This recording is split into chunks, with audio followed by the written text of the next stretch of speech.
So we're going to start. This is the first time in a while that I've done question and answer. It's not usually when I do it, but I wasn't here. We were all closed July 4th, the first Thursday of the month, so we're doing it now. And it is one of my favorite talks because I don't prepare anything at all before I come here. I love hearing what's going on with you guys in your practice, questions that you have about meditation, or just anything generally in life tangentially related to meditation or practice. I remember when I was sitting in my first question and answer classes with my Sifu Brown. I was like 17 years old, and in my head I'm thinking, I'm going to come up with the best question. It's going to be so deep, so mind-blowing. Everyone is going to be impressed by me, by my questions. And I'm going to encourage you to let go of that. Just ask what is really on your mind, what is something that you're dealing with, and there is no question that's too small or seems too simple. For sure, somebody else in class or listening at home is going to get something out of anything that you ask. It could be something like, how do I meditate? Or how long should I meditate for? It could be something about forgiveness or whatever is going on. I did have a great question in the last class that I answered. I'll give you a quick tidbit about it. One of the students on Zoom was asking about when I do something from the ego, when I act from the ego, and then it feels good. And he said I accidentally act from the ego, which is good because most of us act from the ego on purpose or we have no idea what the ego is. But we do something and it feels good and you kind of get that reinforced. So how do I get out of that habit? And one of the things is meditation. Meditation is recognizing the thoughts, recognizing the ego. And I've heard meditation and like the whole spiritual journey described as breaking free of the habit of ego identification. Ego identification is like I look at myself in the mirror and I think, that's me, I'm this person that looks like this but has these thoughts and is this distinct person and I have these desires and da-da-da-da, and that's ego identification. And letting go of that, really being able to be in the present, just focusing on the here and now, feeling your breath in meditation. Sometimes you'll actually get a feeling like the you that you normally associate with is dissolving, and it's not probably going to just disappear. It will probably be back in 5 seconds or less than 1 second, but you'll get a peek of what is there beyond the ego, beyond those, constant desires and the need to fit in and look good and all of that stuff. So in meditation, we're practicing letting go of that. We are practicing identifying with something bigger and deeper than the ego. So your questions don't have to lead down that road. It can be anything at all. If you're here, raise your hand. If you're at home, you can press the button or you can type it to us. Questions? Hudson? Sir, in the recent readings I've been doing, we talked about emptying yourself, and as you said, dissolving and becoming empty. But also, I've been thinking about all these experiences that I've been reading about these people have, and a lot of times they end up with them being on retreats or studying with gurus and things like that. And I was wondering if you had any idea on diving deeper into meditation while still being a person who has a job or is going to school, in my case, who is devoting their life to something separate from that, as well as their pursuit in martial arts and Zen. I got it. So for those of you who didn't hear the question, it's basically you're reading about people having these experiences, and maybe it's people having experiences of enlightenment or some version of it, a smaller enlightenment like a Satori, flash of enlightenment. But oftentimes people have these experiences when they are really setting aside a long period of time and really putting a lot of effort into it, like going to a retreat or putting aside your whole life and living at an ashram or a monastery, becoming a hermit. I'm going to go live in the woods and not talk to anybody. And on one hand, yeah, this spiritual journey and meditation enlightenment is kind of a numbers game. If you meditate more and spend more time and effort kind of on your internal environment, then it is more likely that you'll have experiences like that. And you don't have to, and it would absolutely be ridiculous if this was the kind of thing that you had to set aside your whole life, or you have to set aside, weeks or months at a time, and you can't have the experience any other way. I will say for sure that many people, as I said, have the experiences, and you're probably more likely to have it there. And part of it is simply because when you're doing nothing but meditation or nothing but prayer, nothing but, having your attention and your mindset be on that kind of, the internal focus or your internal journey, then it becomes easier to have a stronger meditation. Your mind is going to less often go to these little things that are constantly distracting us. And part of the whole goal is to be able to have those experiences and to be able to meditate and let go of distractions and, let go of the ego while you do have a normal life, right? Whatever that means for you. And I include myself in that. I mean, one of the reasons why I teach martial arts and I decided to open up the school and have a meditation class and all that is because I do want to have a ton of time to meditate and be around the things that I love, martial arts. But the vast majority of my time is still spent doing day-to-day people stuff. I still have to drive through the traffic to get here. I still have to pay bills and deal with friends and family and all of you people, and it's a whole thing. It's definitely not like being a monk. Stephen Brown used to love to say this, and I forget who this quote was from, but it is like we want to learn to kind of have these experiences and be enlightened to whatever degree we can while being in the world, but not of the world. Being in the world is like, this is what we're describing. We have a quote-unquote normal life. Like we have jobs and friends and family and normal experiences. And yet, that does not completely consume us to the point where we are unable to let it go.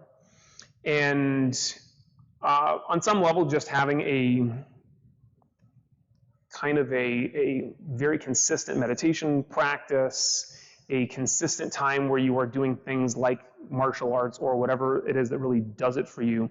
This is something that's got to happen every single day. No matter what country you're in or what you're doing, if you have a consistent practice, even if you're in school, and especially when you're at school, when you are kind of away from the dojo and when you are surrounded by stressful things. And look, the world is not getting less stressful. I don't know if anyone has been paying attention, but things are zany out there. And it is just increasingly important for us to have something that we take with us anywhere that we go.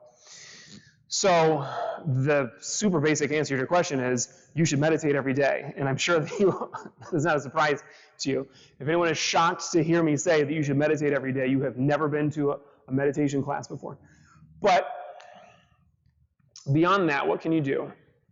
So surround yourself with people that are like-minded, that are after the same kind of thing. And that's kind of the idea of like living in a monastery, is like I'm only surrounded with people who are trying to do the same thing as me. We can't really go that far if you're going to be in school, right? You are surrounding yourself with people who are trying to learn, with people who are trying to become musicians, and that is great. And there's no reason that these things can't go hand in hand.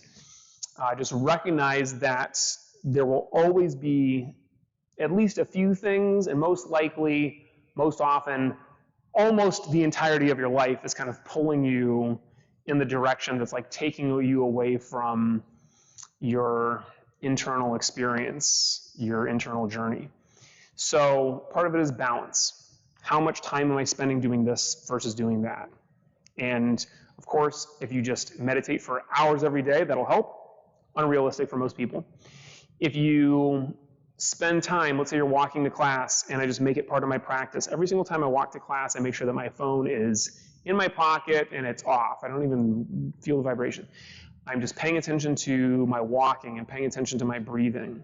I did this when I used to drive back and forth when I was in college, going back to Stephen Brown's meditation. Sometimes I would just turn off the radio, turn off the audio book, and I would just count my breaths. And I would lose count of my breaths, and I'd start counting again. And it's not like, I was winning or losing. It was just a way to spend that time inside. And so that took like the hour-long meditation class and spread it out to the hour before and the hour after because I've lived a long way from the dojo. So things like that. How can I take this kind of practice or whatever it is that is your practice and spread it out a little bit further? So you have these little pockets in your day. I meditate, and before and after I've got some mindfulness. And I'll give one more suggestion, and this is a little bit of a high bar or like a big thing, but there's this great story of, let's say it's a minister who is kind of having a conversation with somebody who hasn't been in church in a long time. And this guy shows up and he's making all these excuses. He's like, well, I got this job and this is going on with my family and da-da-da-da-da and all this stuff. And while the minister is talking, while he's listening, there's a fireplace.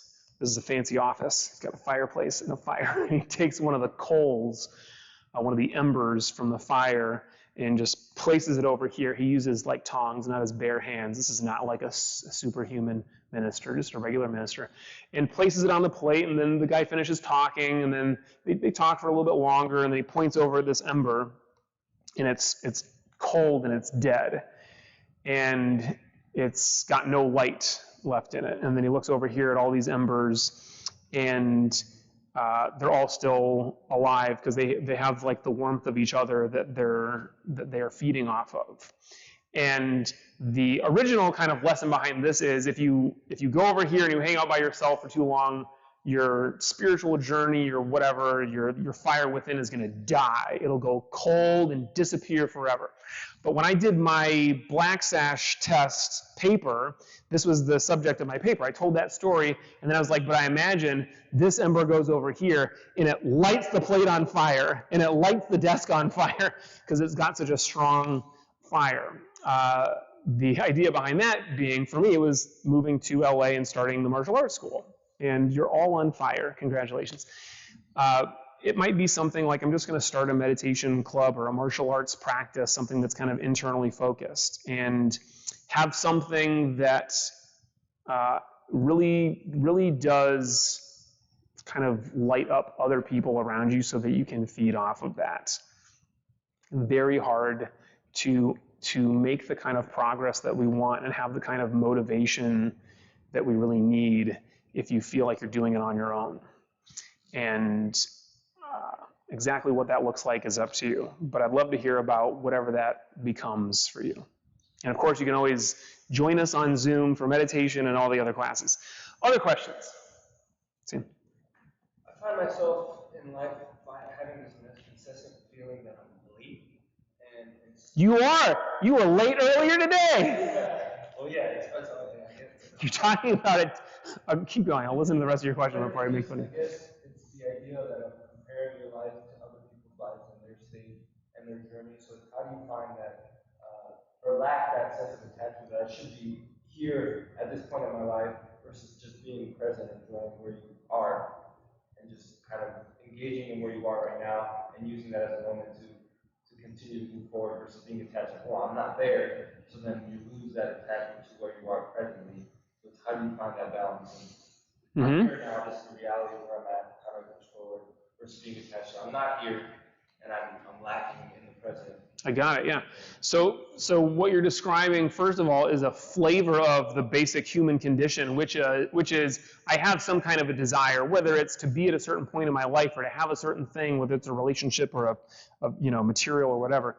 And I desire this, and I'm not there, and so I'm unhappy because of it. And I'm constantly kind of in this mindset of lacking or wanting more. And I definitely felt, we have all felt some version of this in most areas of our life, if not all areas of my life.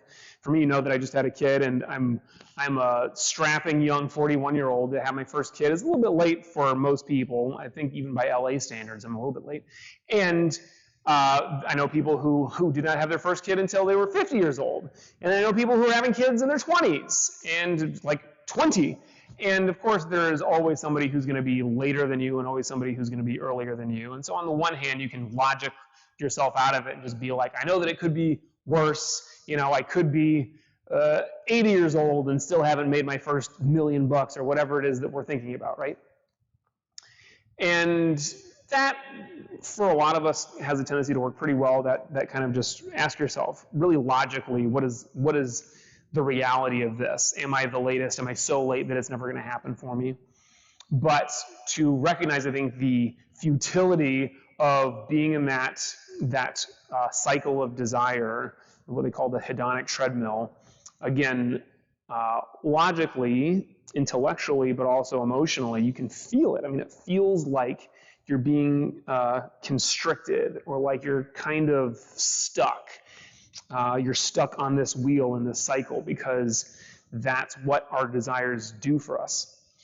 So I think that besides just trying to kind of logic our way out of it, another thing that is going to be great, and this is a meditation class, obviously, so I'll say meditation because we learn to recognize the thought when it happens, but also to recognize what's happening here and now. So meditation is not, should not be, but sometimes you have this experience of meditation, should not be, I'm trying to stop thoughts. I'm trying to force away thoughts, right? The key to meditation and the key to mindfulness is really being present to, as you said, what's happening now. And so it's almost like you have two sides of this equation, or it's like I have two forces pulling. One force is pulling me this way, which is the desire, the thought, the whatever it is that I'm trying to let go of. And then over here, this force that's really pulling me the other way, back to center, is being present, just actually recognizing what's happening now. And I don't actually have to force away these thoughts in order to be present. What will happen is, by focusing on the present, these thoughts will just disappear.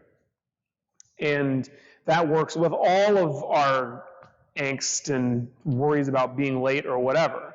Now look, sometimes you need to be on time. So put a reminder in your phone to tell you I gotta leave by this time to get here at this time. And the magic of that is, as soon as you do that and you get used to that system, then you don't have to think about it anymore, right? And that holds true with the biggest things, right? If we use the example that I have of feeling like I'm like, what, 37 and no relationship, nowhere close to being married or having a kid, and really thinking like, well, I expected to already have 2 kids and a house by now, and I'm not there. And, thinking about that, thinking like I really should be here, isn't helping. So one of the things that I noticed helped for me was to just put something into action. And I just decided, all right, well, I'm just going to go, meet somebody. Like tonight, I'm just going to go out and meet somebody. And that's going to be the thing. Rather than thinking about how I should be here, I should be there, like what is the thing that I can actually put into action right now? And it could be something as simple as that, or putting something on your calendar. And then when you do that, you're focusing on that thing, and you're focusing on the present. So often our experience of life is like up here in our head, and we're worrying about what we haven't accomplished yet, or worrying about the stuff that we messed up on already, versus just really being here in the present, which is really where life is happening, where happiness happens, and where we are our best selves. So meditation can help us with that, and just simple actions of being in the present, and it could be something like setting up for, what's my goal in the future? Okay, what's the thing that I can do right now that is the first step for that? The author of Atomic Habits, James Clear, that's his name, right? He has this great weekly newsletter that goes out, and I read it today, and one of the things he was talking about was like some actions require a lot of thinking about, some tasks or some undertakings require a lot. Like you're going to build a skyscraper, you have to spend a lot of time planning. You don't just start putting it together and hope it all turns out. But then other actions, other undertakings, take very little planning or thinking about, and the more you do, the more it just kind of pushes it off. So he used the example of writing a book. if you just start writing, that's great. You write literally the first word, like you've started writing, and then you have some momentum. And in that, kind of it gives you the energy and the focus and the presence that I think you're looking for. So just take an action. Other question? Okay. I've been kind of struggling lately with like wanting bigger stuff. Mostly, two things keep coming up. I keep finding this, I have a place to live already, but I'd like a bigger place. Wouldn't we all, Cade? Just wait till you have a kid and grandma's living with you. Yeah, go ahead. And the other thing is like, I have a car, but I'd like a nicer car. Not necessarily a bigger car, but a nicer car. There's a car that is better that you can foresee. What's the car? One of those nice little Audi A4s. They're really cute. You can get a pre-owned one. That's what you want, an A4. Got it. Okay. I don't really feel like I need these things, and I feel like they're very distracting. And I'd like to stop thinking about them. And even the logic of it is like, oh yeah, well, that's a lot more money that you could be doing something else with. That's not really getting those feelings out. How do you kind of reconcile that? Okay, what are things that are reasonable to want to go out and get, and what are things that you're just kind of like scratching yourself or distracting yourself? Oh boy, well look, I don't know if I can tell you exactly what the right level for you is, like what kind of car it is. I'll say some people don't have a car, they just ride bikes. We have people who come to the dojo from kind of far away and ride their bikes here. And it's like, I don't think I would feel good about that because I have too much stuff. And they're like, exactly, when I have a bike, it means I can't carry too much stuff. So what does that mean? It means they keep their sparring gear in the dojo upstairs, which is a problem. If everyone had a bike, we would never be able to spar because the dojo is not big enough for everyone's sparring gear. But I heard somebody talk about this. I can't remember who this was. I want to say it was one of the founders of PayPal, but wasn't Musk one of the founders of PayPal? It's not him. It's somebody else. Somebody was like, I'm going to be a Prius guy. I can't even remember if it was Prius guy, but he's like, everybody's trying to get the next bigger car, like the Maserati, and they got to get the Ferrari and whatever's after that. And even starting with the A4, which is, I agree, great car, could be very cool. That is a level for most people beyond what is necessary. And he's like, I'm going to be totally happy with my Prius. It's going to get me where I need to go, and it totally gets me out of this rat race, this need to always get the next thing, because there is no end to that. You could have the nicest car on the entire planet, and somebody's going to be inventing a car that's even nicer, or then you're going to be like, yeah, but I need a yacht. There is no end to that. And exactly where to draw the line does kind of depend on your circumstances, right? I mean, if you have a kid, we got this car. We found like the cheapest electric car that you can buy, the Chevy Bolt, and it's like a little nugget. It's kind of fun to drive, but mostly it just like moves in the direction that you want it to go and gets you places. And we're like, oh, we need a car that's going to be able to fit the stroller. So we got the slightly bigger version of it, then realized that it actually has a smaller cab than or smaller, it's not a trunk really, it's like a hatchback, but it's a smaller back area. And it's like we tried to put the stroller in there and it doesn't actually fit, and we're like, feel really stupid about that. But there are always limitations to whatever it is that you're trying to do. Do I need an SUV that seats 9 people? No, I've got 4 people if you include everyone that's living in my house right now. Someday it'll be 5 maybe. So I'll have to get a car that fits 5 people. We've already got that. And yet, I find myself really often looking at like these really sweet new electric SUVs that are coming out, and it's like got a huge screen, and I'm sure the sound system is really nice, even though I only listen to podcasts, and I'm sure it like goes slightly faster than my current car or whatever. But yeah, where I'm at now, it's great. I absolutely do not need that. And still, I find my mind kind of looking. I drive by and I saw a billboard with the Kia EV9. It's like a really sweet looking giant car. It's ridiculous. I absolutely do not need it. And so I kind of remind myself that's ridiculous. But what if I got like a used something that's kind of like that, well, someday I'll probably need that. And I think that the key really is not necessarily that I have to know exactly where this line is, but there's a reasonable place that you'll be where you feel pretty good and it's like, I've got enough. And then those thoughts will still try to creep in, and then you'll be able to ask yourself, do I need that? No, I don't need it. You can identify, really what you're talking about on some level is identifying the difference between want and need. And a lot of us have a very difficult time recognizing the difference between want and need. But again, I mean, are you going to be able to take around your family of 4 on a bicycle? No.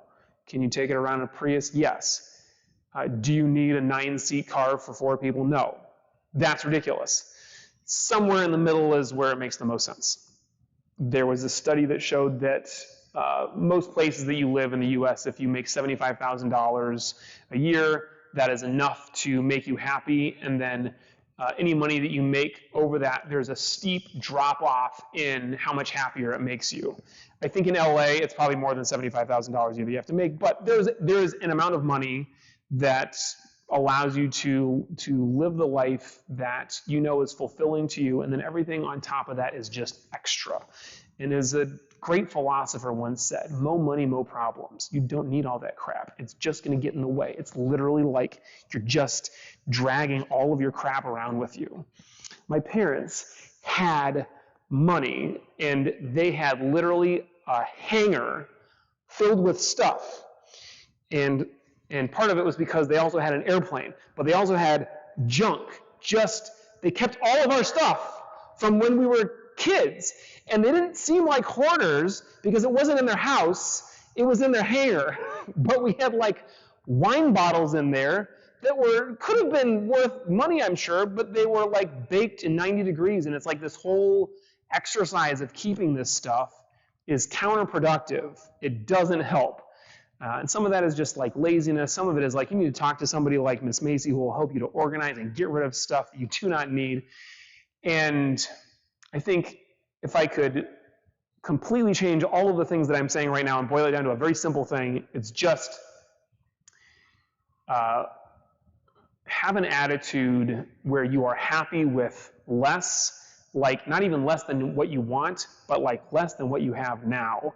If less feels like more, right? If you can open your closet and be like, hey, I only have to choose between 2 things that I own, man, that makes life so much easier, and you're not stuck in this constant, having to choose between all the different options that you have. Can you imagine how terrible it would be if you didn't only have one Audi A4, but you had an A4 and something else? You had the Infiniti something, which is kind of like the same level, something, and you're like, which car am I going to drive?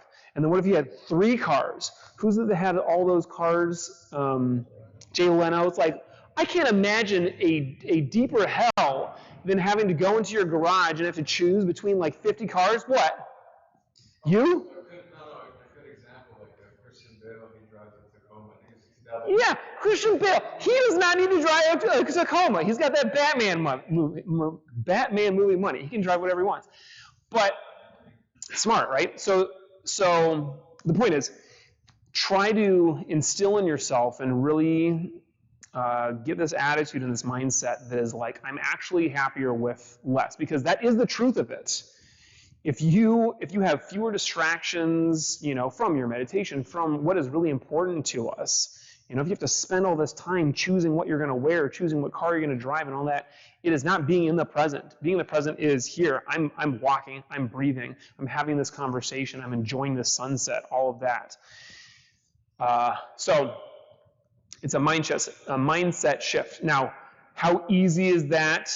I don't know. It's simple, but the difference between simple and easy is a vast chasm. So meditation is kind of the internal side of that, or the internal experience of that, or example of that. It's like, I don't want lots of thoughts. I want few thoughts, because it's much less to have to worry about. And I think if you can kind of instill in yourself that kind of mindset, and then literally just get rid of stuff, and then allow yourself to feel really good about it. Just go into your closet and clean out all the stuff that you haven't worn in forever and feel really good about it. Look at your gas bill and realize that it's not a gas bill, it's how much you spent on gas. Read your credit card statement and realize, I only spent $200 this month, that's great. Get a car that uses less and all that stuff. So it's the kind of mindset that feels like that. Like I actually, not only can I let go of the desire for more, but I almost have a desire for less, because there's a clear point at which you will get to the bottom of that. There's no clear point where you'll get to the top of wanting more. So when we meditate, I've already talked for way too long, as always. When we meditate, back to this idea that I was talking about before with Sam's question, it is less about trying to push away X, Y, Z thoughts or distractions. It's less about trying to force away these desires to have more or whatever, and more about just embracing the moment. So in meditation, the way that we embrace the moment is the breath, this breath. And there is nothing sweeter or more important or more holy or incredible than just the feel of this inhale, the feeling of the pause, the feeling of the exhale. This is it. There is surely no greater experience or higher purpose than this moment, this breath. Sit comfortably.